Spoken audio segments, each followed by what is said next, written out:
हमारे चैनल पर आप सबको खुशामदीद। अस्सलामुअलैकुम। सालन में अगर मिर्च या नमक तेज़ हो जाए तो सालन में टमाटर, दही या थोड़ी सी मलाई डाल दें। इससे सालन में मिर्चें कम हो जाएंगी। अगर आप अंडों को ज़्यादा अरसा तक महफूज रखना चाहती हैं तो फिर एक बर्तन में ठंडा पानी डालकर इसमें थोड़ा सा नमक मिला लें। पानी इतना हो कि अंडों के आधे हिस्से पानी में डूब जाएं। इससे अंडे काफ़ी अरसे तक महफूज रह सकते हैं। अक्सर ऐसा होता है कि सेब काट कर रख दें तो इसका रंग बदल जाता है। अगर कटे हुए सेब के ऊपर थोड़ा सा नींबू डाल दिया जाए तो इससे सेब का रंग ख़राब नहीं होगा। अगर किचन में छिपकलियाँ वगैरह आती हों तो किचन में मोर का एक पर लटका दें। इससे कभी भी छिपकलियाँ किचन में नहीं आएंगी। घर में बची हुई कॉफ़ी को ज़ाया करने के बजाय लान में पौधों में डाल दें। ये बहुत अच्छी खाद का काम करती है। फिर से अगर सब्जियों और फलों की बू ख़त्म करना हो तो इसमें एक नींबू काट कर रख दें या फिर एक अदद बुझा हुआ कोयला रख दें। बरसात के मौसम में बिस्तर और गद्दों वगैरह को नमी और सेलन से बचाने के लिए टाल्कम पाउडर का इस्तेमाल करें।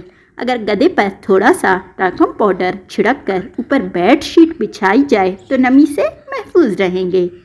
अंडे को उबालने से पहले अगर पानी में थोड़ा सा नमक मिला लें तो अंडे का छिलका फटता नहीं।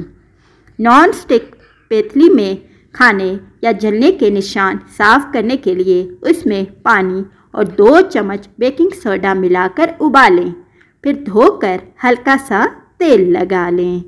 ताज़ा धनिया का रस पीने या ताज़ा धनिया चूसने से कै में आराम मिल जाता है। हरी मिर्चें काटने से पहले तेल या घी हाथों पर अच्छी तरह मल लिया जाए तो जलन नहीं होती। मुंह की बदबू दूर करने के लिए दिन में 2-3 मरतबा सौंफ चबा लिया करें। चंद ही दिनों में मुंह की बदबू दूर हो जाएगी।